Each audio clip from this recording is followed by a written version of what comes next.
joking too, sipping and roasting. Yeah, that's what we do. Set 'em up, knock 'em down, make that cherry glow. Whiskey and cigars, the gentleman's cologne. Cheers, y'all.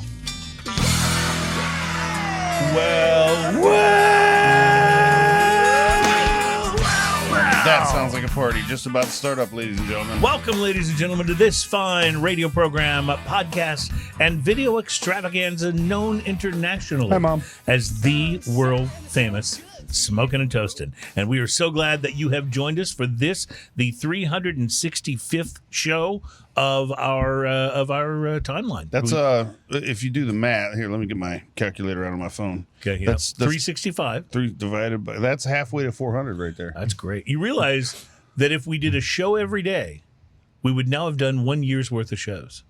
Yeah, I didn't. That's a perspective for you. Yeah, that's a lot of shows. And amazingly, as we pointed out in the past, to the chagrin of some, no one has stepped in. No one has stepped in to stop us. So we just kind of keep it going. Welcome to the program. It's Smoking and Toasting. Our show is all about craft beer, fine spirits, and hand-rolled cigars, things that we happen to be, in favor of.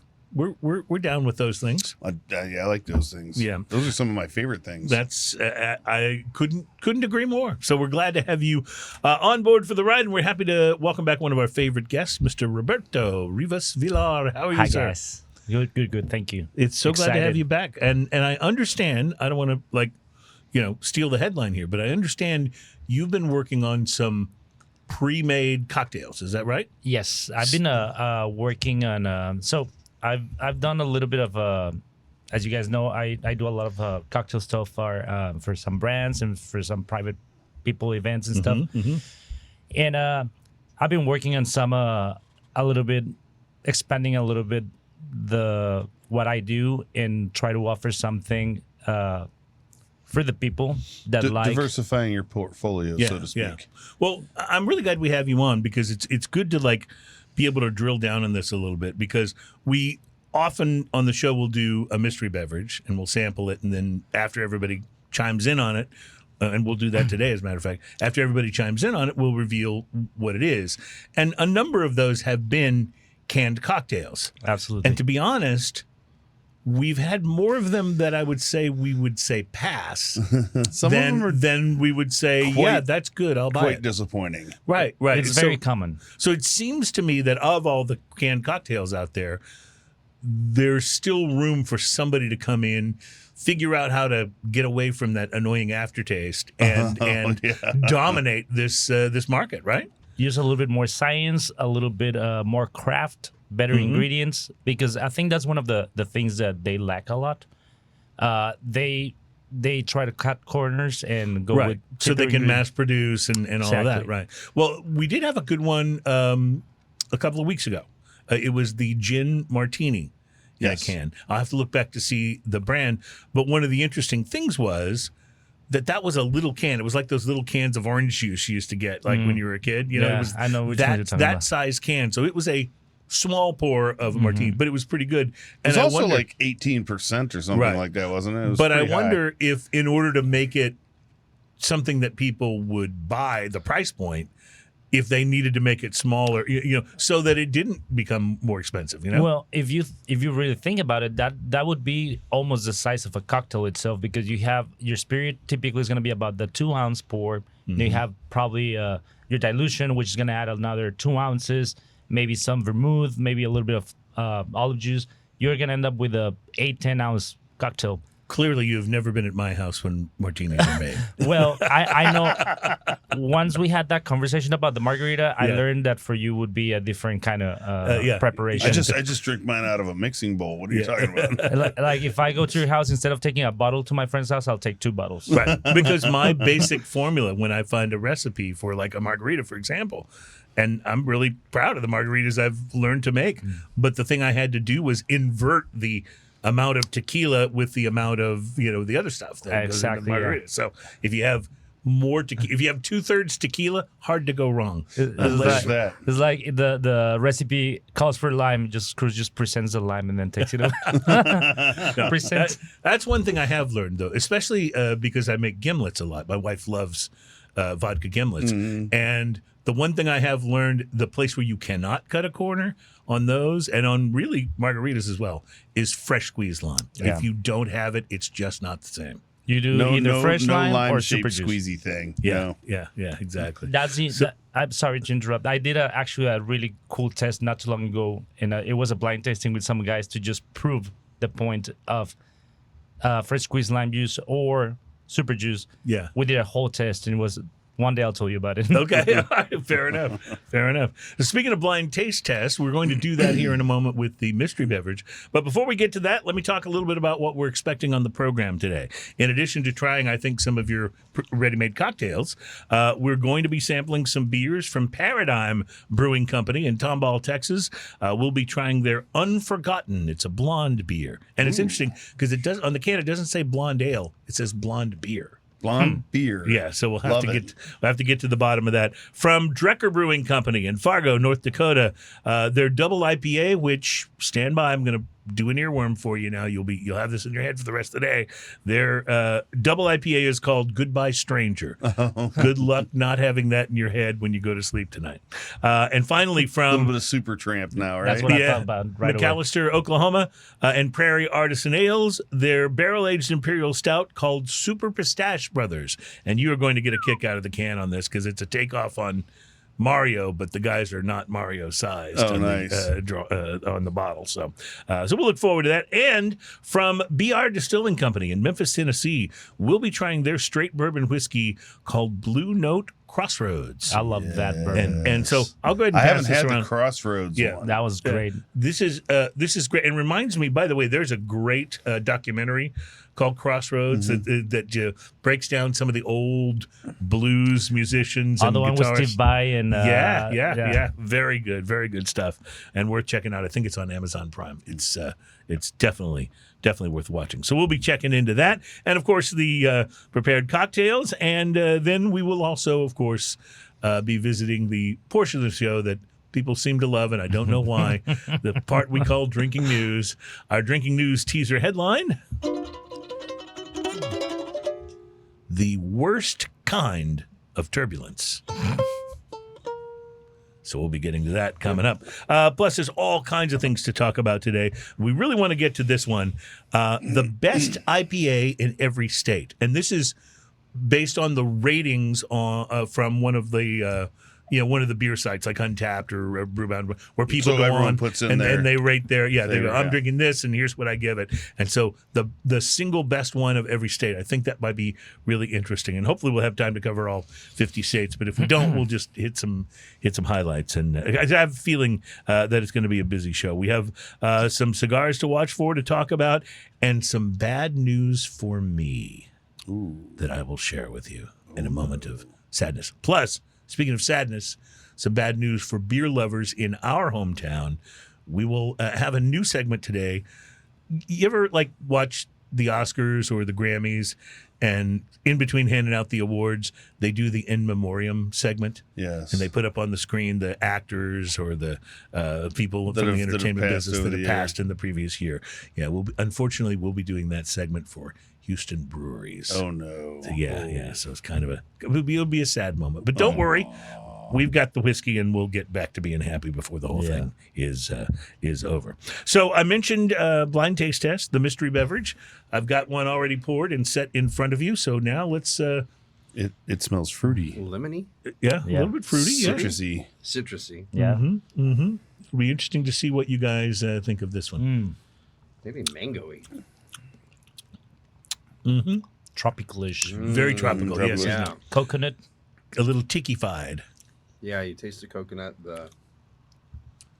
It tasted like it almost had that fake sugar aftertaste, and then it went away all of a sudden. So try another sip and see what that gives you, because I was kind of thinking the same thing the first time. Then I took the second sip and I got a little more of that, which I was not hoping for. That's a very common thing that happens when you use lemon ingredients that are meant to be canned. Right. If you use lemongrass or lemon itself, it tends to do that artificial. Even So it's not an artificial thing necessarily. Not always, yeah. But it's giving you an artificial style taste. yeah, and Tastes lemongrass like that Malibu tropical rum or whatever. Yeah. That, Yeah. know, Uh-huh. with a hint of little citrus. You know what I mean? like a lemon meringue pie. Yeah. This is not Do you like it? undrinkable, Yes. No. but there's a little something in that aftertaste that I'm not really happy about. I agree. Well, here's what it is. It is a painkiller cocktail in a can, cult cocktail from our friends at Spindletap Brewing. Interesting. Yeah. And it's it says this elevated twist on a classic combines the best. Sorry, really small print. Combines the best of the old school recipe with new school techniques. Our malt beverage, I think the word is rides the waves. Yes, of the island without blah blah blah blah blah. So anyway. I think this is, I agree with you. It's drinkable, Yeah. but I'm not sure I'd go out of my way for it. And I think it highlights the issues that we continue to talk about with canned Exactly. cocktails. It's not perfect, but it's getting better. Right. You And know I what agree. that aftertaste That- is? Yeah. You know what that aftertaste is? Cheap vodka gives me that aftertaste a bit too. It's kind of a Especially flavored vodka. yes. Like that Pinnacle, you know that brand that makes the Pinnacle flavor that's so bad. Well, so one of the first flavored vodkas I ever tried was Deep Eddy Grapefruit. And I really kind of liked it. That one is not bad. And then There's I a tried difference there. Then I tried some other flavors. I was like, ooh, you know, they don't all work as well Exactly. as that one, but that one works well and is really good for making, grapefruit oriented cocktails, if you want, and not bad, just like really Can I cold, see that straight can? up. So This yes, tastes like something absolutely. I once had in New Orleans, I think at Pat O'Brien's or something, but it was a very tropical, made with the Malibu rum and like a pineapple juice. And One of the reasons I was excited about this is You know what that aftertaste is? What? I think I just nailed it, and I don't know why. Looking at the cameo thing, dipping dots. dipping dots. Nice. Yeah. which is kind of an artificial ice cream taste. Yeah. Yes. Yeah. Well, so I was going to say the first place I had a painkiller was actually in the British Virgin Islands. And man, was it good. Right? I mean, Yeah. seriously, like I had a lot of those before that particular vacation was over. Yeah. It's really, really, it's rum based. It's just delicious. You remember when Chris Morris was on one time? You brought in a beer that was a painkiller beer, Yeah. and it even came with the With the little lychee nut or whatever Yeah. that you scraped to put into the top. Yeah, it was great. Damn. That was a great yeah. beer. It came with it on a dongle, and it was fantastic. Yeah, it was That's really, really good. That's elevated right there. Yeah, it absolutely is. I wish I could find that. I've never seen Yeah, that no, beer it again. was amazing, and it It was tasted as so amazing. I'm good. sure it wasn't So cheap. good. That's one of those things I think where you find with these is to try and make this at your average beer can price. Right.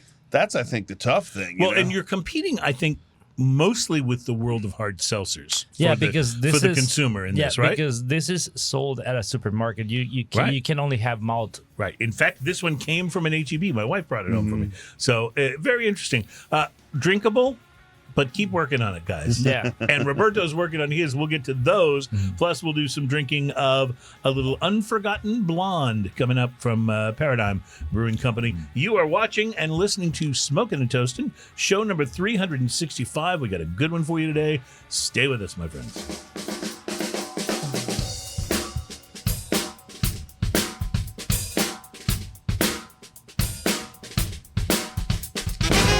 Welcome back at Smoking and Toasting. Our program is all about craft beer, fine spirits, and hand-rolled cigars. We're glad you're here. Roberto Rivas Villar is our guest today. We're going to be talking his prepared cocktails and kind of breaking down what it takes to make these things and of course, drinking them. So we're excited Yes. about that. there's the fun part. Terry, do we have any like sad music?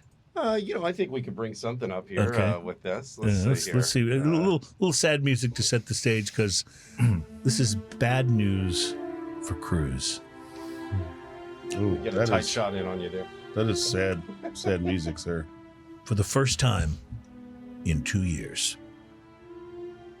AJ Fernandez Cigars is increasing its prices. Like a steel spike to the heart. Why, AJ? The company says the prices of its cigars across the board will increase by 5% effective February 1st, 2024. I've been trying to buy and smoke as many as I can so they wouldn't have to do that. But apparently their profit margins are things. So Getting anyway, tighter and tighter. this, by the way, affects the AJ Fernandez branded products like New World and San Lotano and so on. But the various lines that AJ makes for other companies are not necessarily affected by this change. So thank you for indulging my moment of sadness there.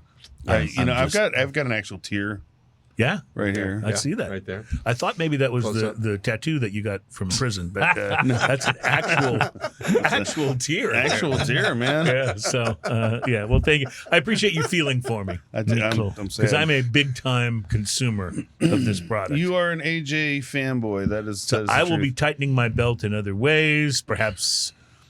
Having popcorn for one meal a week, just something to allow myself to absorb the price hit. Nothing That's like right. ramen noodles and a fine cigar.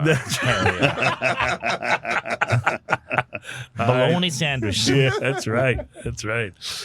Speaking of fine cigars, Ian, do you have an opportunity to smoke anything Well, interesting? so this- as you're a big fan of AJ, I have a few cigar makers that I'm a big fan of. Yes. EP Carillo, Carillo. Carrillo. It's easy for you to say.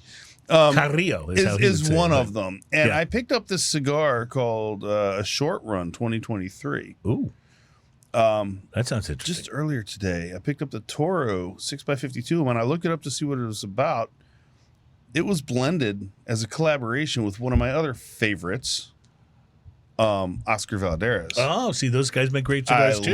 And I had Yeah. actually at this point in time already picked up a Superfly, so I'm like EPC, Choice- Oscar Valderas, choice and then I paralysis, find out yeah. that this one was made by both of them. Yep. This has a Ecuadorian Habano wrapper, Nicaraguan binder, Nicaraguan and Honduras for the filler. The appearance, medium brown, semi-rustic wrapper, leathery and oily EPC band, and a secondary short run band. Firm overall, slightly lumpy on the outside. The pre-light sniff, earth and coffee, sweet dark fruit at the foot, classic tobacco. I love that smell. Yeah, the me too. classic tobacco Totally. smell is so good. Totally. And not all cigars have that. But anyway, the pre-light draw on this.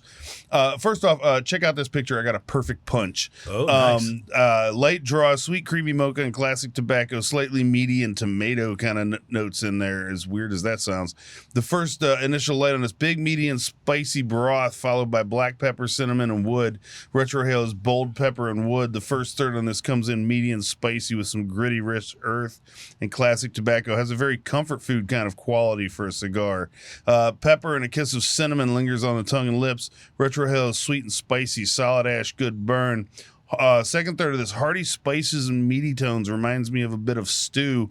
A bit of sweetness and rich earthiness weave their way underneath. Medium strength overall. Retrohale is sweet with a hint of mocha and woody notes. Solid ash, perfect burn. Last third of the cigar, meaty and spicy broth remains consistent. Sweetness and earth notes move forward. Retrohale is sweet mocha and woody. Solid ash, perfect burn. This comes in at $11.75. It gets a solid 6 from me. Wow. It was fantastic. Do I want stew or a cigar? I'll have to. Maybe I can have A both. little of both. Yeah, It's a all right. fantastic cigar. We will take a break and be right back. It's Smoking and Toasting, all about craft beer, fine spirits, and hand-rolled cigars.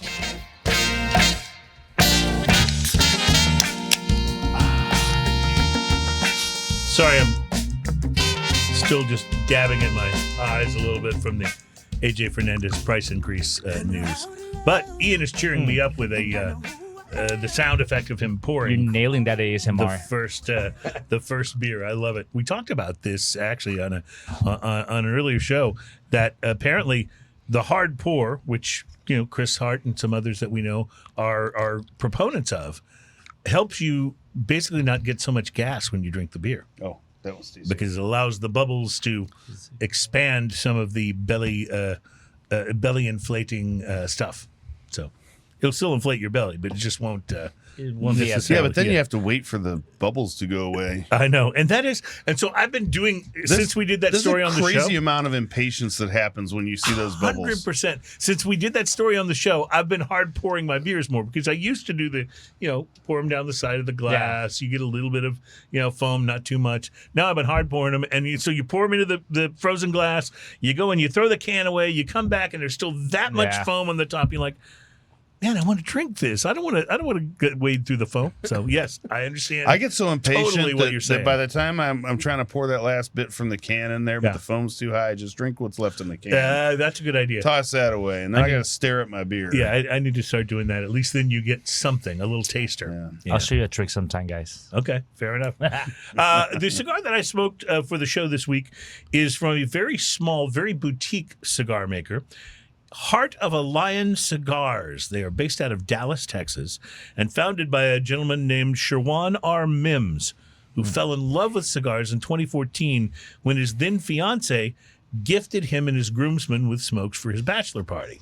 And that was his introduction into the world of cigars. It's a girl. And he went, no, not even It's a Girls. Congratulations. Right? Yeah, exactly. So he went into the cigar business, decided he would, become a cigar maker. Dude, that is badass. It really is. I love it. I have huge respect for this guy. I love that. I picked this one up when we did our live broadcast a few weeks ago at El Cuerpo Ritmo in Old Town. Roto. El Cuerpo Roto. I wrote Roto, and apparently spell check didn't like it and corrected it to Ritmo. It's not the dead rhythm. Yeah, right. Sorry. El Cuerpo Roto in Old Town Spring, which was a beautiful place. We had a really fun and great show there. Yeah, super fun place. The stick itself is beautiful as well. Absolutely gorgeous, box pressed, very attractive double band, as you'll see here. And the wrapper tobacco itself is a smooth reddish brown color, with shadowy splotches of darker spots. A very mysterious looking wrapper leaf. I really, really love the look of this cigar. That leaf is Ecuadorian Habano tobacco, and it's wrapped around a Nicaraguan binder and a blend of aged Nicaraguan Criollo 98 filler. Pre-light, sweet grass, leather, and earth were the prominent notes on the pre-light and the cold draw. I used a punch and a torch and got started smoking the Heart of a Lion. Our old songless friend, the Nicaraguan Pepper Blast, greeted me on the very first puff.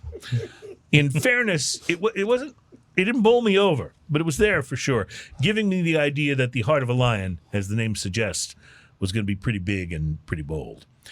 Once the NPB settled down and went in its corner to cry about its songless status, the cigar remained pretty bold, but not necessarily in a peppery kind of way. It was just very big. The flavors were big and upfront, and I got earthy notes, campfire, leather, and chocolate. Chocolate. I can say that word. Chocolate. In the first third. I was trying to make it sound mysterious. Chocolate. Construction seemed quite good, and I'd place the strength of it at just under full bodied. Second, third, roasted coffee beans, earth, and some toasty notes that I'm more used to in milder cigars, but they were definitely here. Smooth and creamy on the finish, which helped to mitigate the strength a little bit as I got closer to the halfway point. Burn was a little wavy, but no issues. By the final third, I was enjoying the Heart of a Lion Dark Habano quite a lot. The early strength of the cigar was, to be honest, a little bit off-putting. But the more I smoked it, the more the flavors came through and the strength became more of a positive. Earth and coffee and a note that I would compare to raw almonds joined them in the final third. You know that taste that raw almonds have? That if you toast them, you get a completely different taste? Right. There's a little green kind of thing in a good way, vegetable kind of taste. Yeah, it's good, but that's what it was. So anyway, if you want to try these out and you can't find them at your neighborhood shop, you can order them on the company's website at heartofalion.cigars.com. And yes, they do sell them individually, so you don't have to buy a whole box. The Heart of a Lion Habano is a $12 cigar, and it was a very enjoyable smoke. Very different flavor profile than what I'm used to, and I think it lives up to its $12 price quite nicely. Price to quality, a solid 5. I encourage you to go buy one of these and support small boutique cigar makers. These are the guys that keep the whole industry on their toes by trying things and doing things that, maybe the bigger guys don't necessarily have the guts to do because of how much of their resources would have to be, deployed in something like that. And So- they have an audience already that likes what, you know what I mean? They Like a Absolutely, certain yeah. profile, right? And so, like this cigar, I have not seen another cigar that was at least labeled dark Habano. So that's why this interested me so much. Nice. Certainly, Habano wrappers are not uncommon. But anyway, this was it was very good. I enjoyed it very much. And for those of you not familiar with our price to quality scale, it's a 1 to 10 scale. If you get a 5, you get exactly what you're paying for the Right, price. right. So if you I if felt you like go a it little was- above 5, you're pushing above your weight class, so to speak. A little under 5, maybe it's a good cigar, but maybe it could have cost a little less. I felt it was every bit worth the $12 price, and I think that's saying something for a small boutique cigar maker because these guys don't have the room to discount as heavily as the bigger, AJ Fernandez. Yeah, their margins are much smaller. Yeah, who's raising his prices? AJ is AJ's, but he produces a lot of cigars. That's true. So he can, employ some economies of scale there that little guys like these guys can't do. So anyway, I like being supportive of the little guys trying new things, and this was a good indication of that, and I kind of dug it. Yeah, all right, it's Smoking and Toasting. Our guest Roberto Rivas Villar is here with some craft cocktails, and we'll get to that in a moment. But it's beer tasting time, and we've poured this from Paradigm Brewing, which is in Tomball, Texas, a suburb of Houston. These guys have put together a blonde beer. They don't call it an ale; they just say blonde beer. Featuring Vienna malt and German hops, Unforgotten delivers a smooth, drinkable experience, but the real story behind the brew is our heroes. First responders, police, and our military. We honor their efforts and sacrifices to keep us safe, and a portion of the proceeds from every beer goes to help support them. Enjoy the drinkability of this premium craft beer and know that you're helping make a difference. Very cool. It definitely has that sort of German hops and Vienna toastiness to the nose. And I would say a little bit slightly sweeter than the average German. Agreed. Yeah, I can taste a little of that sweetness in there, which I guess is why it tastes more like a blonde beer than just a Bavarian style. It does ale. say blonde beer. Yeah, I is thought that was funny. interesting. Has some nice honey qualities, like the sweetness. Yes, I it really, does. really like this. This is delicious. A blonde ale or a blonde. We're gonna have beer. to visit them Absolutely. We should have them come in on because the I show. bet this is amazing off Yeah. the tap. Yes. We should have them on the show too. I'm gonna send them a clip of this and be like, "You guys need to come on and represent." Yeah, we were raving about you. And they have a really good IPA that I've tried too. And they have a lot of different They styles. have a beer that has my wife just picked one up. It has coconut in it, and it's really interesting. It's like a blonde ale with coconut. Nice. I'd like to try Very that. interesting. Yeah. Very well, nice. this is good. You're right. This has a little bit of the Doritos effect on the finish. You kind of swallow it and you get that finish, and you're like, oh, I want another. I want another sip. Yeah. Yeah. This is classic good. I want like a 24 ounce This of is this and some wings. So crushable. yeah. I would say go to Buffalo Wild Wings, but there's no way they would have a beer this good. No, on they tap. wouldn't. Yeah, They so wouldn't. No. so you'll be disappointed in that. Whenever you Wings- go somewhere and their sales point is the coldest beer ever, like and the negatives is that's something wrong. You're missing something. I do here. like cold beer, but if you don't have any beer I like on your taps, doesn't matter how cold it is. the coldest beer because it has to be cold, so you don't Yeah. really That's taste right. it so That's much. right. That's right. And I will say this: if you're going to have a Bud Light or a Michelob Ultra, you want it as cold as you can get. There's that. Yeah, There's you're that. Well, that's absolutely why. That's why the Coors has the early warning system on the can. Right. Yeah, So right. you can look You at the know, can and tell if the it's cold. Can that colors blue when it's cold. If it's not cold, ooh, buddy. I You're in will- for a treat. I will say that recently I was down in the party room in my building, and someone had an event there, and they just had a few things left on the counter. They were long gone. They'd cleaned up most everything, but they left out like a couple of pastries and a couple of beers, and they were Michelob Ultras.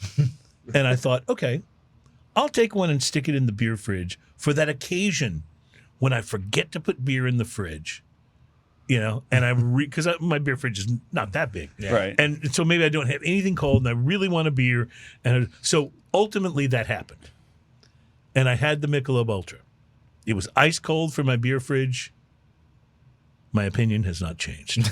Did you feel like you should have drank it with a straw instead? Yeah, it really was very much like beer flavored water. In Yeah. fact, I would prefer the non-alcoholic hop water to the Michelob Ultra. Those are good. They I are like them good. a lot. Lagunitas has some. Lagunitas ones are great. Wow, yeah. they're good. I Yeah. recently tasted the flavor ones, and they were pretty good too. Wonderful. Yeah, I like them a lot. Yeah. But this is very good. And you're right, Ian. We should talk about going out there and drinking some beer right out of the tap. Yes, right out of the tap. Because imagine that out of the tap. So good. Very good. Roberto is working on craft cocktails that are pre-made that you would be able to buy, would it be in a can or a bottle? It would be in a bottle. So a lot of what I do, I get commissioned works from different brands. I do a lot of work for Brown Foreman, Dos Hombres Mezcal, Herradura Tequila, which is part of Brown Foreman. I do a lot of stuff with them. And I get commissioned by people, professionals, or executives, sometimes apartment complexes. They want me to design a cocktail for them, pre-batched. And they could serve it at one of their events or something. Gotcha. I've done a lot of that for Dos Hombres whenever they do those big events, and they come to me like, so I need a cocktail that serves X amount of people. I put it through I have a whole spreadsheet that I do, and I'll calculate everything. Mm-hmm. And I can give you ABVs, I can give you everything, brick, scale, everything. So you're already used to preparing these specialty things that are pre-made. Now what you're doing is saying, how can I take this pre-made cocktail, make it more accessible, something that people could buy pre-made at their favorite liquor store or potentially grocery store. I would like to be a little bit more out there with the consumer and my friends, anybody that knows me. And if they want something specific, they tell me, I want to get home and have a X style of old-fashioned ready to go. Just get to my fridge and I can design that for you. Pop it open and there you go. Yeah. Exactly. I do a lot of barrel-aged and wood-aged cocktails myself too. So in this case, if you did that for somebody, you might deliver it in a large container, and they would... Presentation is optional, Right. Sometimes I deliver them in the actual barrel itself. I use different woods. I have French oak, I have American white oak, I have ash wood, cherry wood, apple wood, anything you want. So when you're thinking about something, though, for mass market consumption, what are the biggest challenges? Is it freshness? Is it aftertaste? Is it how it tastes once it's been in a bottle or a can for a while? What are the biggest challenges? So the biggest challenges I would say is, how can I make this outstanding in a level that is bar, like craft cocktail bar? Right, that would be competitive with what you would order at exactly, and then still be something that is priced correctly, that I'm not going to break your bank, and I'm going to still make money, and shelf life, of course. Because that would be a big deal, right? Yeah, because shelf life, this is where you start having the scale, right? Quality and affordability and drinkability and shelf life, Now, a lot of the canned cocktails that I've seen, and this is true of the painkiller one that we tried today, it's actually a malt beverage. Yeah. Are any of yours malt beverages? No. Yeah. So it sounds to me like you're kind of ahead right there. Because rather than have a malt beverage that tastes kind of like a cocktail, you're dealing with an actual, using the actual ingredients that would go into that cocktail if you made it for me, if I ordered it at your bar. And most of the mass-produced ones, they have to resort to different shelf. Right. So remember when I did the margarita, I do the super juice. So I get rid of the things that would make things go bad. But I still keep them fresh in the sense that I create them. It's not from a lab. It's not from a powder, And when you think about malt beverages, here's just the only reminder you need. Zima was a malt beverage. That's what at malt least they beverages put taste enough like. carbonation in it to cover up any kind of flavor or drinkability. Yeah, exactly. I still remember. We've talked about this in the show. And the bottle opening was big enough to put a Jolly Rancher in. Oh yeah, so that was a thing, right? I mean, you have to cover your bases on this. Absolutely. Well, I'm looking forward. We're going to taste this in the next segment coming up, and I know you've got one that you've been working on, and then one that you just wanted Ian and I to try. I think. Yeah. But I'm really excited. What is the one that you're working on potentially for mass market consumption? This is for anybody that is sad during Valentine's. Oh, we have sad music we can play while we drink it. Exactly. So this is for all your all my tears and your tears are gonna go in here. Yeah. And it's called Love Hurts. Oh, see, because even bad boys have a softer side. Oh, yeah. That's right. I have a big softy side. We'll be right back. It's Smoking a Toast.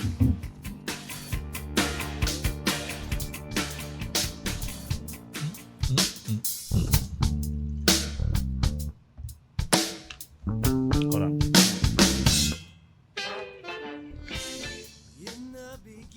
Welcome back. I couldn't really hear that, couldn't but hear thank it you as for good, yeah. trying. I tried. appreciate. I do appreciate the effort. So, welcome back. It's Smoking a Toast, and our program is all about craft beer, fine spirits, and hand rolled cigars.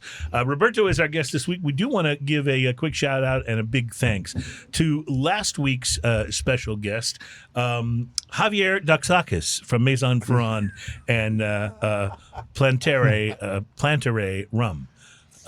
His real name's Greg, but Dox is one of our best friends on the show, special guest, and several episodes ago we had him on. For some reason, I have no idea why, just like a brain fart, I introduced him as Andrew Doxakis, and he was so like put aside by the whole thing that now I try to introduce him by a different first name every time we talk about him. So, Javier Doxakis. He's got a little drama in him. Yes, he does. A little bit. But he's super fun to have on, and he calls himself, what does he call himself? The Spiky Fox? The spiky.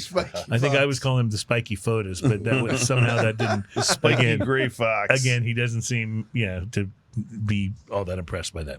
Roberto, you've been working on these cocktails, and I asked you which one of these did you want us to try first, and you went with something that's a Christmas cocktail. So is that right? this is the one that I did for Christmas season.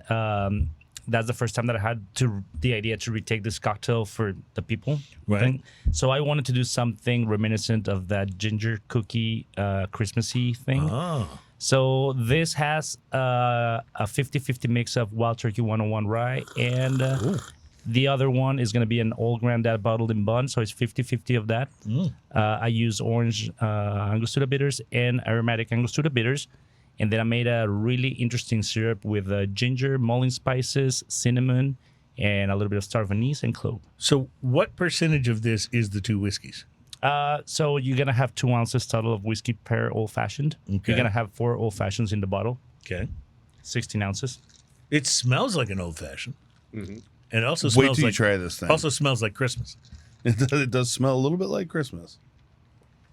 It tastes amazing. Wow. Honestly, that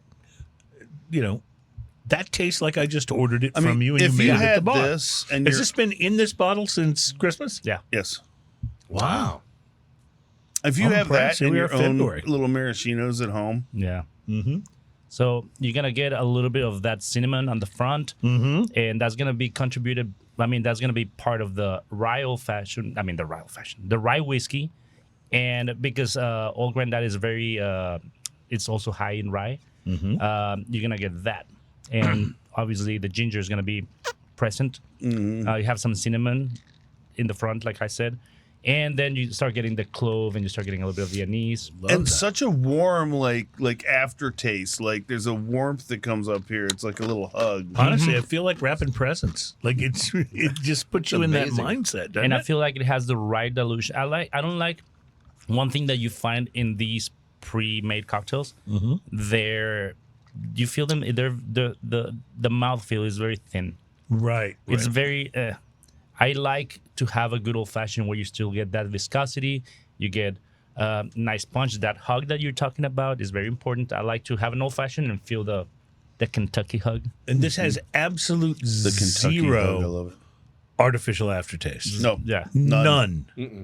It's just as delicious and fresh tasting as if you'd made it for me 3 minutes ago at the bar. If I wasn't looking and you put this in the cup, I would have just assumed. I mean, like it's So- pretty incredible, actually. So I assume because we're not getting a lot of artificiality, that there's not a lot of preservative There's no- stuff anywhere in here, right? The good thing is that this is very high in alcohol, so you can keep and it's basically whiskey, bitters, and a syrup that I made. So you can keep a lot of things in high alcohol amounts for a long time. So that was going to be my question: is what would the shelf life be on this? Well, You can keep pretty much anything in alcohol. Right. Yeah. Sure. Well, so I guess the next question then would be, if you were going to sell this bottle, which you said is the equivalent of like 4 old fashions. It's for old fashions. Okay. What would this bottle need to sell for at This retail? one came out at $35. Okay. And this one, the one for Valentine's that we're going to talk about, is a little bit more expensive because it goes through a very expensive process that I did Sure. for this one. It's a very special process.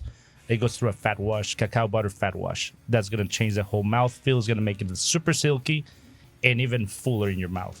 I was invited to a party once that one of the things of the party was a cacao butter fat wash. That kind of scared me, and I didn't go. I just need to know when to put on my Speedos. Yeah, exactly. That's kind of what I was getting at there.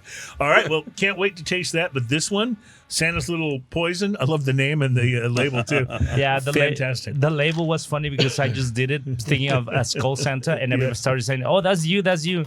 So now I have to incorporate the skull in all of them. I love it. All right, we'll be right back. It's Smoking and Toasting. Thank you for hanging with our first hour. Hour 2 is coming up.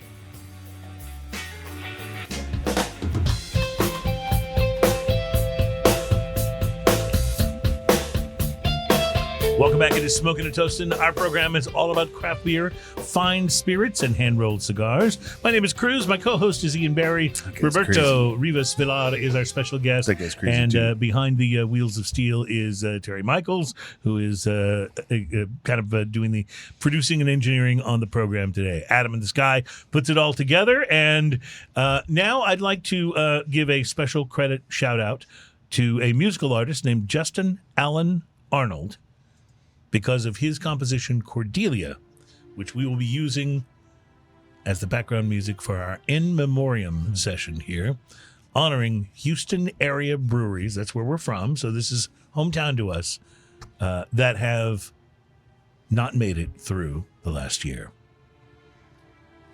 Smoking and Toasting remembers Counter Common in the Bel Air area of Houston that ceased operations just a month shy of their first anniversary. They were touted as the neighborhood's brew pub, the neighborhood's first brew pub, and Counter Common came from home brewer Jamie Robles and Dennis Ree, who honed his brewing skills at St. Arnold. They also had food there from Ming Nguyen, who previously owned Cafe TH, which was one of my favorite spots in the downtown and Edo area of Houston. They poured their last beer in June of 2023.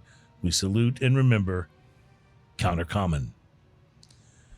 Smoking and Toasting remembers Black Page Brewing Company, which shuttered last summer, less than a year after launching in the near north side. They amassed a large following with a very stylish space, but they were only able to make it for 10 months. Black Page Brewing Company came to a bitter end, and they apparently were really struggling with the debt of the whole place. So they are sorely missed as well.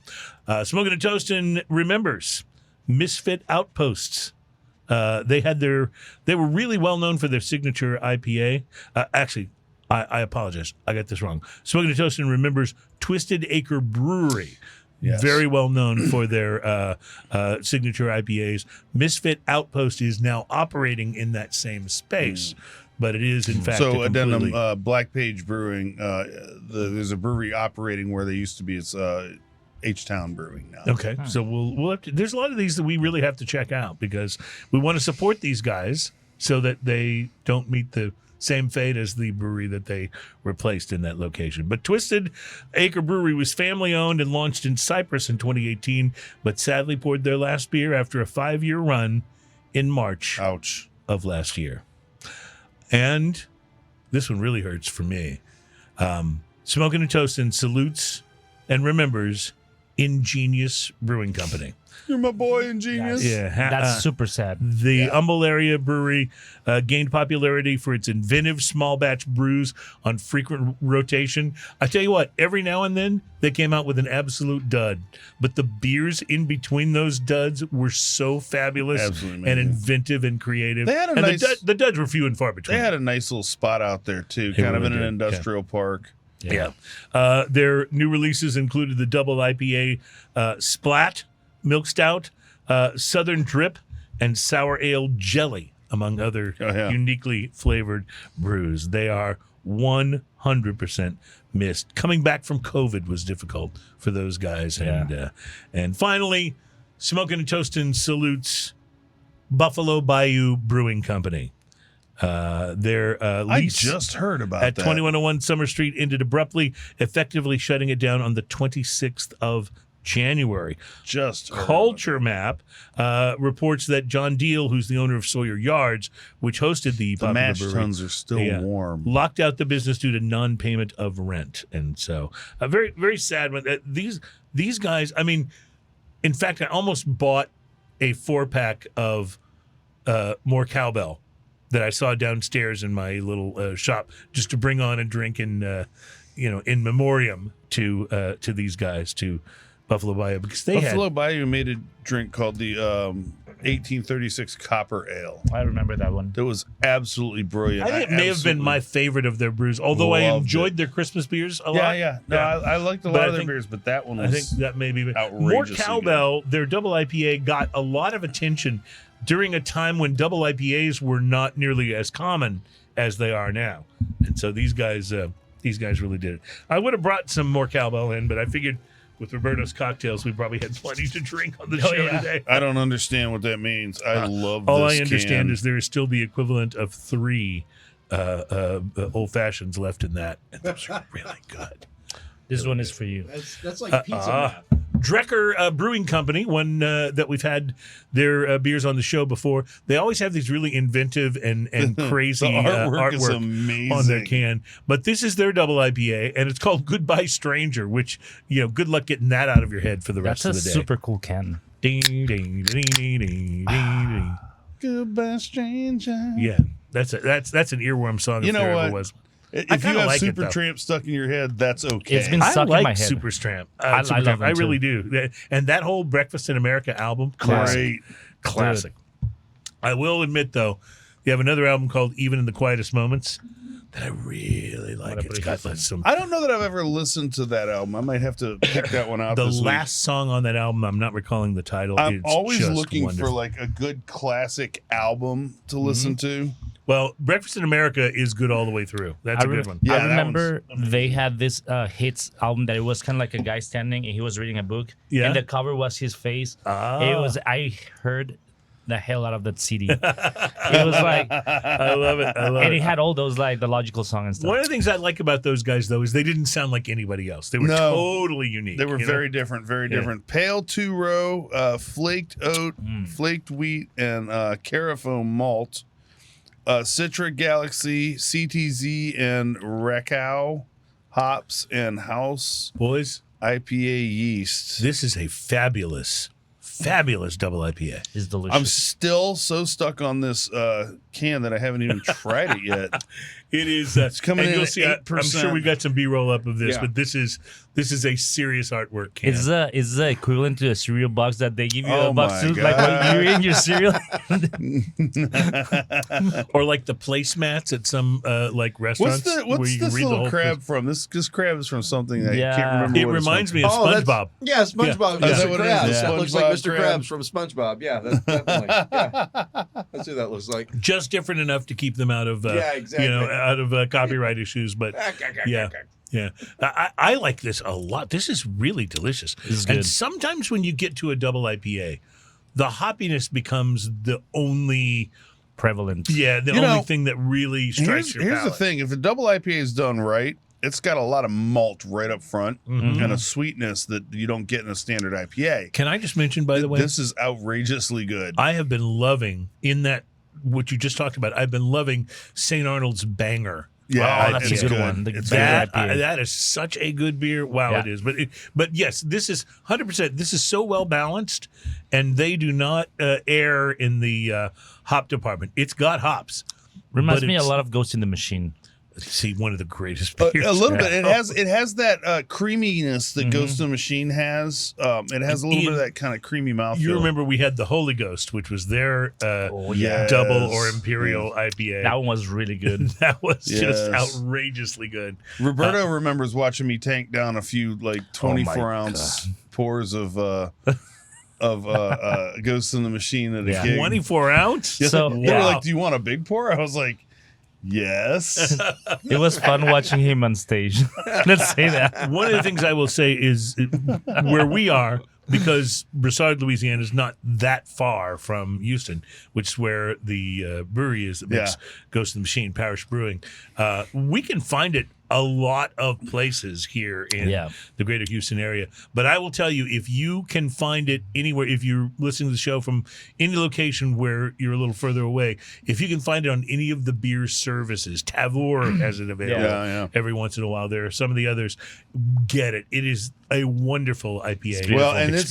This Drekker is too. And comparing Drekker to that is as big a compliment as I can give. Like it's one of the best. This is so good. Yeah. And this is so like like I said, it has that same little creaminess right up front, and then it has this really unusual kind of hop, slightly bitter snap, and then it finishes cleaner than you would think. Finishes with lots of citrus, actually. Yeah. Very clean and citrusy. And you get the bitterness from like you would get from the peel of the citrus fruits. Yeah, from the zest. Yeah. Right, which is a different bitter, by the way, than a really bitter hop taste. Yeah. Although this may actually be from the hops, but you know what I'm saying. It gives not. You that. It doesn't give you that hop bitter like a really big West Coast IPA would. Yeah. It gives you instead a sort of a more subtle. Bitter, no, and it has like a finish a little more like a juicy. You know, almost. It has a finish that's a little more sweet. With just enough bitter to keep it from lingering. Yeah, absolutely. It's like a not fully ready orange. You know what I mean? Yes, 100%. It's just a little tiny bit green, but still, you can still eat it. Yeah. Terry, I'm confused on time. Are we okay in this segment? Oh, yeah. Okay. All right. This is good job, you guys. This is a great beer. Yeah, it really is. I am so excited about what has happened in the world of IPAs since the IPA fever kind of died down a little bit. It's kind of like, you remember the cigar boom, right, of the 90s? It was great for cigars that they were getting, more attention. People were learning about them and stuff. But ultimately, it led to some really poor quality cigars coming out to try to meet the demand. What was great, though, is when that kind of died down. Rising from the ashes were some of the things like Rocky Patel and some really amazing cigar companies that came out with really good quality stuff, trying to respond to the fact that as an industry, it had gotten a little out of control. And a little off target. And the boom wound up being great for cigars. And I think the same thing in the end. I think the same thing ultimately happened with IPAs. When everybody went IPA crazy and every brewery and their brother was releasing an IPA, and some of them were great and some of them were not so great. There has, now that the dust has settled, because are you in the incredible sinking chair, Roberto? I had a cramp. Oh, okay. I thought maybe we have one chair here in the studio that is, we call it the incredible sinking chair because that's what it does during the show. We should probably label it. Yeah, we probably should. Put a red dot on it, something. Yeah. No, but as I was saying about IPAs, when the dust settled, we were left with some of the best and most creative beers. Amazing. Ghost in the Machine is a great example. Ghost in the Machine, two-hearted Yellow Rose. ale. Oh, my God. Yeah. Yellow Rose. Hipster sauce was 90-minute. Yeah, absolutely. Unbelievable IPAs. If you get the chance to drink a 90-minute IPA from Dogfish Head, clear your calendar. Sit down on your couch or your favorite comfortable chair and really take in the sensory experience of that beer, because it's so good. It's so amazing. And, in a time when, beer sales in general are down and people are, looking at other, other things and other forms of alcohol, there has, in that shadow, been released some of the greatest beers that have ever been made. Agreed. Yeah, there's some, and on the IPA side too, it kind of filtered out a lot of the bad 100%. All right, still to come on today's show, we are going to be sampling another cocktail, another craft cocktail, a prepared cocktail. Tell us about Love Hurts, Roberto. What are we going to be sampling? So this is going to be Love Hurts. This is for the sad people. Valentine's Day, there's a little bit of tears in here. This is a whole different direction. We're going to have Evan Williams bottled in bond. We have a cacao butter fat wash, or cherry bitters, some Aztec chocolate bitters, and vanilla syrup. And a little bit of bartender tears, all in the Yes. all in the mix. We are going to take a break, and we will be right back. Drinking news still to come. Plus, we're going to talk about the top IPA in every state in the union, or at least in some of the states of the union. We'll be right back. It's Smoking and Toasting.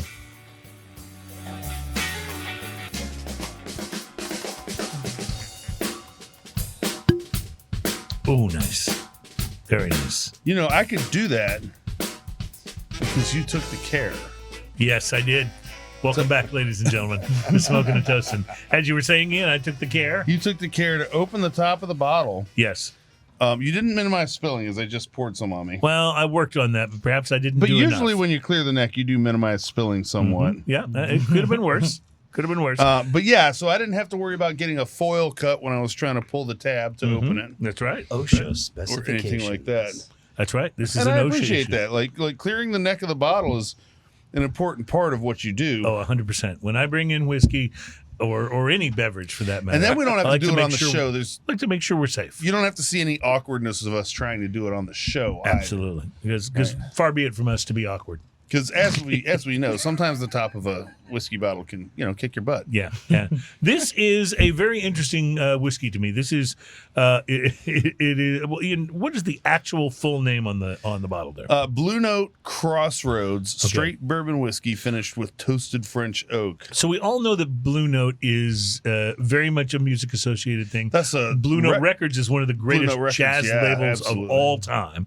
And then there is an excellent documentary, which I may have attributed to Amazon Prime earlier in the show, but it's actually on Netflix. It is called Devil at the Crossroads. It's the story of Robert Johnson, the legendary blues guitar Yes. player. And it is 100% fantastic. worth watching I if you love have the interviews any with interest. the interviews with Son House. Oh yeah. When he's talking about how Robert Johnson used to come in and noise them up all the time. And it's Playing got bad. Yeah, it's got quotes in it from Clapton and Keith Richards and Kurt Cobain and B.B. great. King and all kinds of people. And if you have any interest in the blues at all, even a passing interest, this is a documentary you should watch. And that's incredibly geeky of you because what I was going to say is the Blue Note is actually the flatted fifth. Yeah. And if you add that to a pentatonic scale, then what you have is a blues scale. Yeah, but see, you're a musician, and I am a music listener. and by the way, I don't That was in any way music say that that's nerdy. better. I'm just saying you're into it. You know how to make it. I don't know how to make it. I just listen to it. This unique expression combines the unmistakable boldness of the Blue Note bourbon with the sophistication of the finest toasted French oak curated from an artisan cooperage in. That's easy for you. This to say. is scratched up. It's a little hard to read. Yeah, I noticed that. By the Somewhere way, central, some taste in every sip the unforgettable intersection of notes that embodies the inherent spirit of the blues. The sound and the movement of the blues were meant to break the rules. This is Blue Note Crossroads. and I will tell you, VR on the nose, Distilling it's Company. just wonderful. That color is amazing too. This smells good. Yeah, look at how beautiful that is. This bottle's beautiful. It's got the Blue Note. It's got the Blue Note. And it's got a guy with a guitar on his back. Looks like an old Stella, actually. You can tell right away that French oak is like unmistakable. And then it's got a background on the back of the bottle that when you look through it, it's amazing. So good. And I like speaking it of that so much, good- and I haven't even tried it yet. Speaking of so good, holy cow, have you tasted this? Oh, I think I'm in love. Oh, It is. It starts with cinnamon. I just went to like an Eddie Money song. Yeah, I was about to say Now I'm that. That's gonna have hilarious. that song in my head. If I may be so we get bold. back to the Supertramp song. Ooh, something's got a hold on me now. Thank you. Good That's night. a great song. Thank you for watching. Thank you for listening. Good night, Been good everyone. knowing you. Talk to you later. Let's see how Oh to- man, that is yeah. When you're quoting Eddie Money, by the way, Eddie Money was awesome. I mean, he Eddie was just, Money rocked. He was one of those. But if you have the opportunity to see him in his final years, it tarnished it a little bit. Yeah. because he would just come out. He could still sing okay, but he would come out and go, "I'm the money man. I'm the money man. I'm the money." He was like, "Shut up and sing," shaking, Yeah. or It's just like Ronnie That says. first album was really good. think I'm in one. love. Yeah, yeah. Some Just good like stuff. just like Ronnie says. Yeah, just like Ronnie says. I got 2 tickets to see you sing something in particular. Yeah, I Let's got do it. 2 tickets to Senior Frogs, and we'll be right back into Smoking and Toasting. And we'll be right back. Still going to talk about IPAs in every state, and drinking news is next, Holy by the way. cow, this bourbon is good.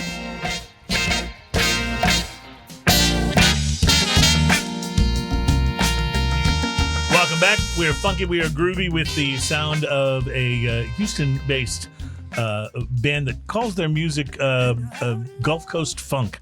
It's a beautiful thing. That is a band called The Suffers, and they are wonderful, and you should go see them live because they are a treat if they ever play in your area. Welcome back. It's Smoking and Toasting. Our show's all about craft beer, fine spirits, and hand-rolled cigars. During the break, Ian and Roberto and I each added a piece of ice to our Blue Note Crossroads whiskey. What's that doing for you guys?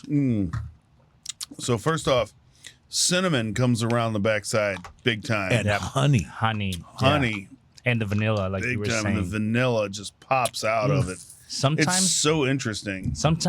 whenever you add ice to the whiskey, it might make it more aggressive, a few things more aggressive. But this one, like Cruz said, has mellowed down a lot of things. Yeah, it did definitely mellow it down.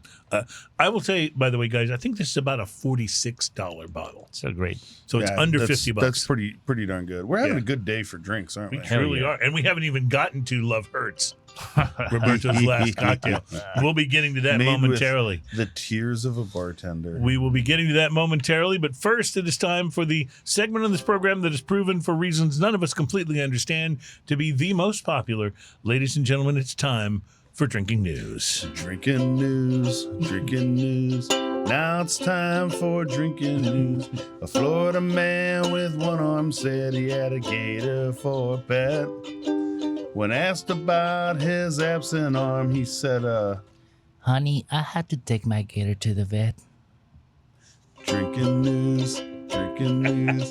Now it's time for drinking news. Cheers, y'all. And a reminder for those of you who may be new to this segment of the program, the Drinking News features actual news stories reported on in the press, not parody sites, but For actual real, yo. real for real, yo. And these are stories that are often, sometimes, maybe even often, about drinking. Not always, but they are always best enjoyed if you've been drinking. Ever since the onset of the COVID-19 pandemic, and perhaps even before that, reports of disturbances on commercial airplanes have been dramatically increased. In fact, the New York Post recently reported that wild airplane passenger meltdowns have soared nearly 50% worldwide in the past few years. Listen, people, haven't you watched YouTube? You will get kicked off the plane. With one airline reporting a 100% jump. Accounts have included a woman who exposed herself and shouted expletives while exiting a Frontier Airlines flight in Philadelphia. Was she hot? It doesn't say. An American Airlines passenger Fake who news. an American Airlines passenger who tried to breach the cockpit after she wasn't allowed to get another drink.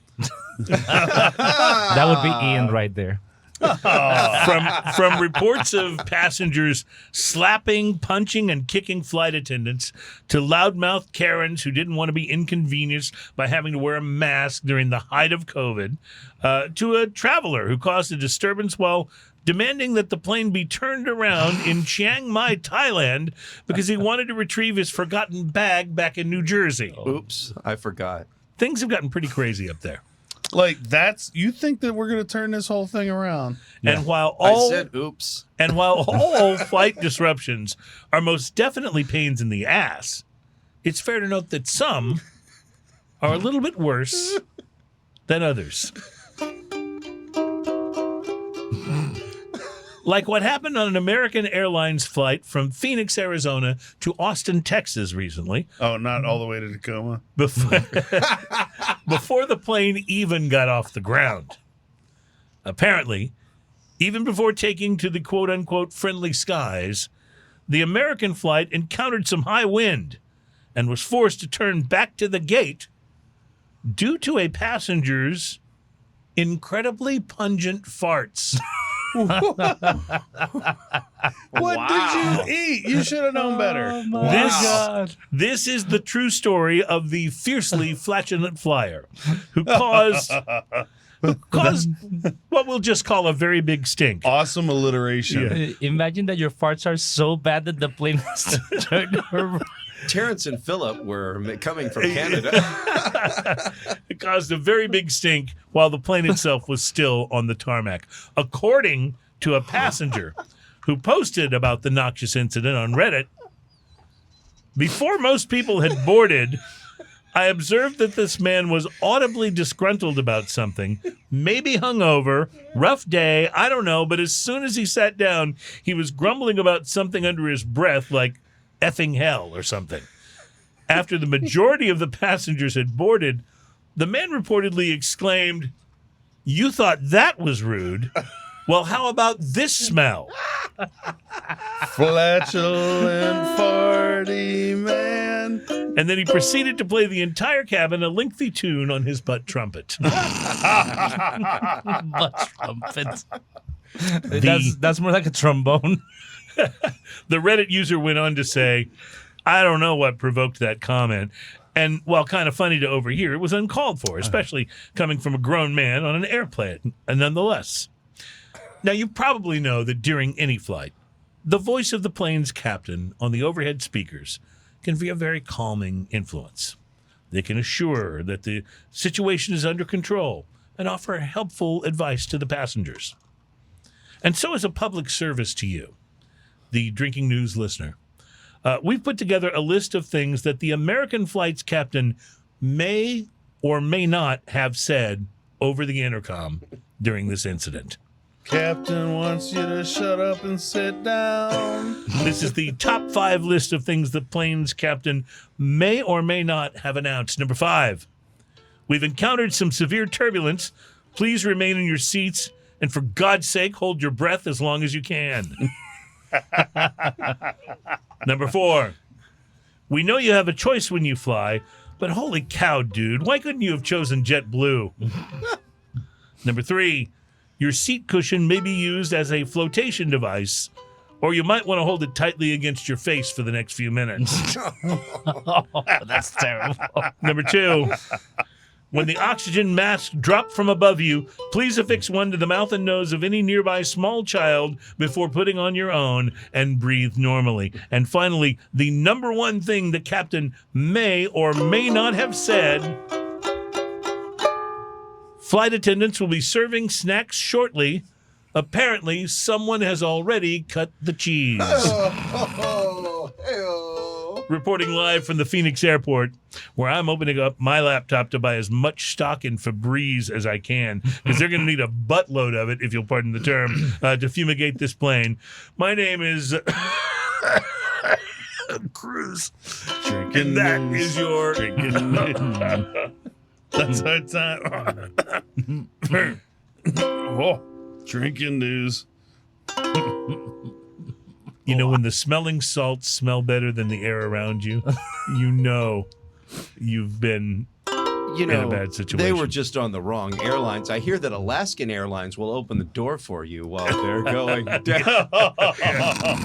I don't know if you saw that on Saturday Night Live, but they did a wonderful commercial for that, where basically they said it was a traumatic experience, but nobody died, and you have a great story to tell now. You're welcome. You know, I have to admit, that does kind of appeal to me a little bit. Yeah. So. Can somebody open a window? If they could just open that door right there, that'd be great. Right. Yeah, that's the problem with the farting guy on the plane. Opening a window is not really an option, you know? I wonder if he was laughing about that. Because I'm positive I'm not the first person to do this, but I've been in my car and hit the window lock button before, because that's funny. Classic. That's honestly, that's my favorite thing to do. The guys I went to college with, it was a regular occurrence for them to go, dude, come in the bathroom. You got to check out this huge spider. And you walk in and discover that you've been played. Dude, hey man, I've been in the grocery store and crop dusted an aisle, and then turned the corner and heard someone go, "Oh, hell!" Hey, at least the captain and pilot of the plane didn't say he who smelt Dude, it. how bad does it have to be to turn a freaking airplane around? Dude, Like, that's insane. That's amazing. Well, in fairness, they weren't in the air yet. They were still on the tarmac. But it was like, yeah, no, we need fumigation. That was We- bad that you were just on the tarmac and they already That noticed guy, you were that gonna guy be a problem. deserves some sort of trophy. Like like this guy was able to turn a plane. And here's the deal. He was a little proud because, no matter how bad your own gas is, you're always sitting there grinning a little bit going, yeah, I did that. You're welcome. That's a guy thing. I'm not sure females look at it the same way. I'm not sure they have the same pride. I think there's some that silently they do. Yeah, silent but deadly. Okay, so we want to get to this next craft cocktail here. And so I thought maybe you guys could start pouring this, and I want to talk to you about the highest rated I'll do this IPA. if you put that whiskey a little closer to me. I can do that. I will pass it around. IPA, the highest rated IPA in every state, according to Beer Advocate. So Beer Advocate is one of those sites where you can go on and say, hey, I'm drinking this, and I give it this many stars. And so we have any state. Toss a state out at me, Ian or Roberto. Let's go Oklahoma. Oklahoma it is. Highest Just because I'm rated, curious. highest rated IPA in Oklahoma. I'm scrolling down. They made hops in Oklahoma. Yeah. Well, that didn't do it. Alpha Hive double IPA from Coop Ale Works is their number one for that state. From Pennsylvania, I'll just read you while you guys think of other states to ask me about. Albatross Brews Gentleman IPA is their number one. So these are ones Ohio. I'm not necessarily familiar with. Dragon Saddle Hoof-Hearted Company IPA. Kentucky. Great name. Hoof-Hearted. Hoofhearted. I know. Have we tried that? I feel like we had it on the show. I don't know, but we should have had it on this show. I'm since pretty did sure the, we had Hoof-Hearted on the show. I believe we have. What other state did you ask me about? Kentucky. I just got that. Yeah. All right, here we go. I know we Kentucky. did. It was probably a few, 3 years ago, but we had that on the show. Rico Suave Against the Grain Brewery and Smokehouse Rico IPA. Suave. Not to be confused with Rico Suave. Right? One of the greatest things ever. You want to ask me about Louisiana? Go ahead. Ghost in the Machine, double dry hopped Boom. Heck, from Parish yeah, Brewing you Company. know that was going to be Yep, there. Yep, absolutely. There's no doubt. Let's check out Texas, our home state. I'll get to that, and you can think of other states to ask me about while I do. From Texas, I don't think you're going to be disappointed. Yellow Rose from the Lone Pint Brewery. Oh, Golly. yay. I so- love that. So yeah, this is giving some Yeah, actual love credibility that. to Wow. this I need list. to send a mention. Honorable mention to Blake about that, man. This place is so good. From Vermont, it's Hetty Topper's The Alchemist IPA, which that's pretty good. I love this one from Washington State. Now, Washington State, home to Seattle and Spokane. There's so many craft breweries up there. I'm not familiar with this, but I want it badly. It's an Imperial IPA, 10.5% from Rubens Brews, called Blimey, That's Bitter. Blimey, that's bitter. I definitely Blimey. want to try that. Let me see some other ones I can find from Oregon. Boneyard Beer Company's Notorious Triple IPA. I was gonna try Delaware, because Delaware is home to some it's a small state, home to some great. All I always think is breweries. Delaware is the Wayne's World. Hey, we're in Delaware. Yeah, Delaware, the 90-minute IPA from Dogfish Head Craft Brewery. Oh, heck yeah. takes the thing. What about New York? New York. Good See, question. our tastes are not all that off from people. Yeah, this is true. New York, Other Half Brewing Company's 4th Anniversary Company IPA takes it in New York. Take us to Florida. Oh, Yeah, I was about to say because Florida would be eventually- the next. Yeah. Eventually, everybody has to go. go. I can't find any fault with this. From Cigar City Brewing, the High Lie IPA. Cheers, That's y'all. a good, Cigar City's their Yes. Maduro is Good. The beautiful. Maduro is so good. I love that beer. And the Highlight IPA. I have to mention this just so I can say the name of it.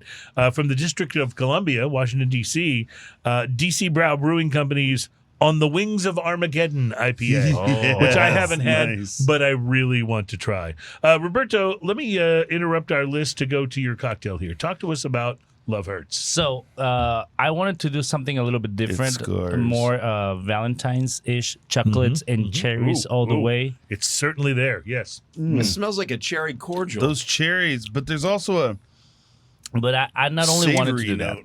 I wanted, because it's Valentine's, I wanted to be all in your mouth.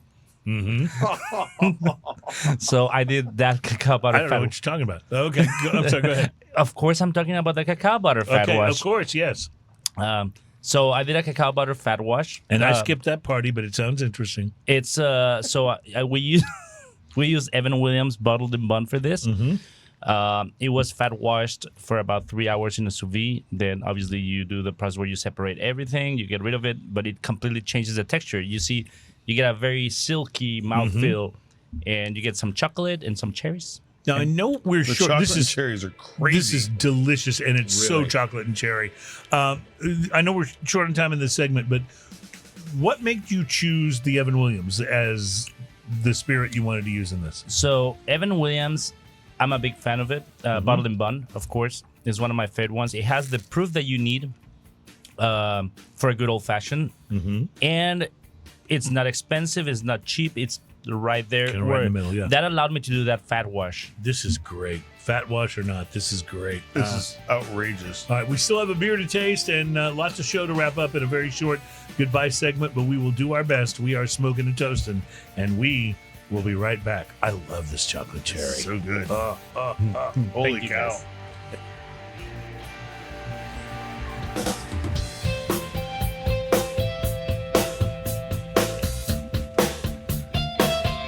Welcome back. It's Smoking and Toasting. Our show's all about craft beer, fine spirits, and hand-rolled cigars. This has been a good show. The way I know is when we don't have time to fit everything in. That's when I know it's been a good show. Before we jump to this next beer, and before we talk a little bit more about this amazing, cacao and cherry, wonderful cocktail, I just wanted to mention two other states, their top IPA from this list from Vine Bear and the folks at the beer site.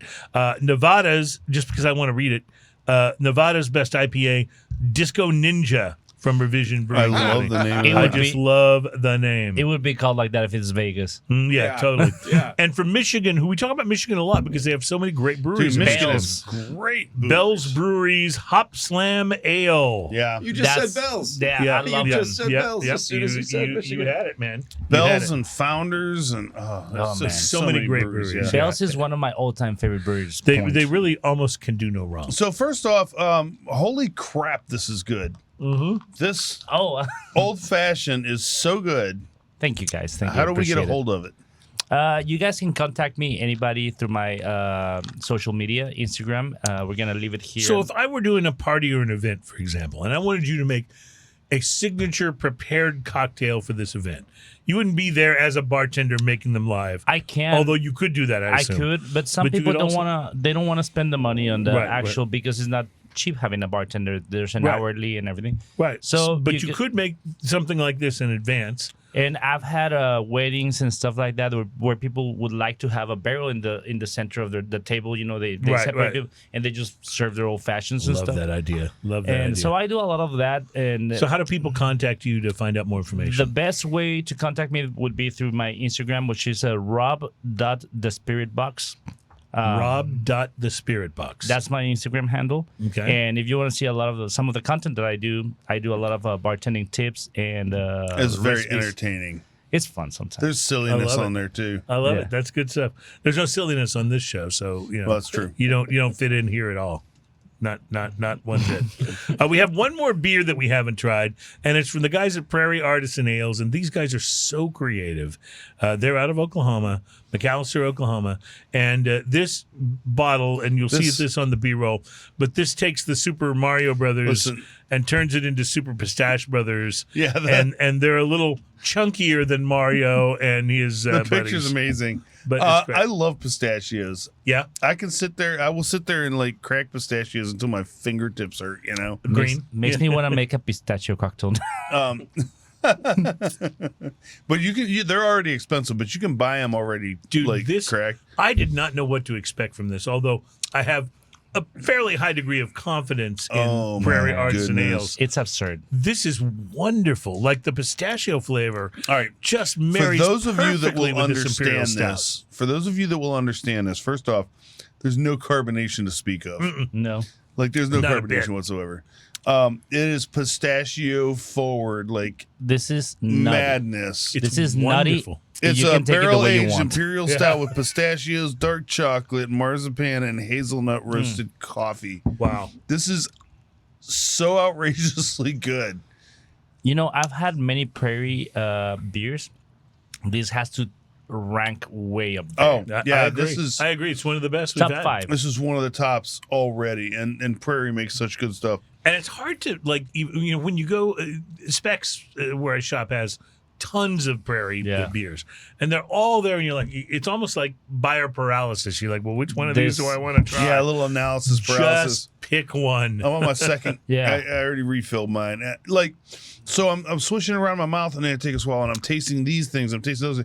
Then you can taste the pistachio in there. You can taste the little papery part of the Yeah. pistachio that It's you insane. Right. get when you. But here's what I would say. Like, I didn't know if I wanted a pistachio taste in my beer.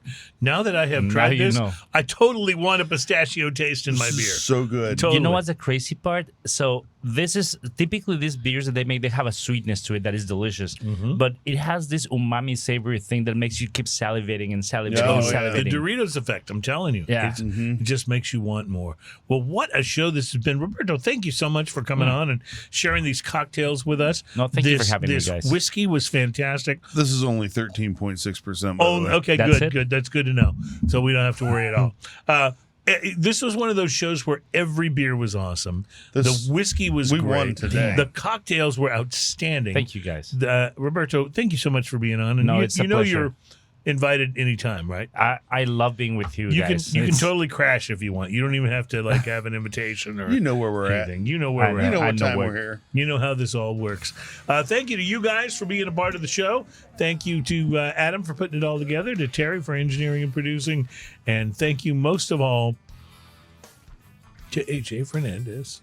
Not by AJ! AJ, Man, I'll still buy your cigars even though they're going up this is the because last call. that's how much I love you. This is the last call, AJ. Yeah. By the way, the last I'm going call. and buying a ton of them It's before a February. new world now. Yeah. I'm like making a big AJ investment before February. That's Yeah. right. Why not? I might as well. All the You last. got days to Have do it. I'm a big last call fan. I'm gonna get them all. Have a great week, my friends. Have a wonderful time, and cheers, y'all. Cheers, guys. Now we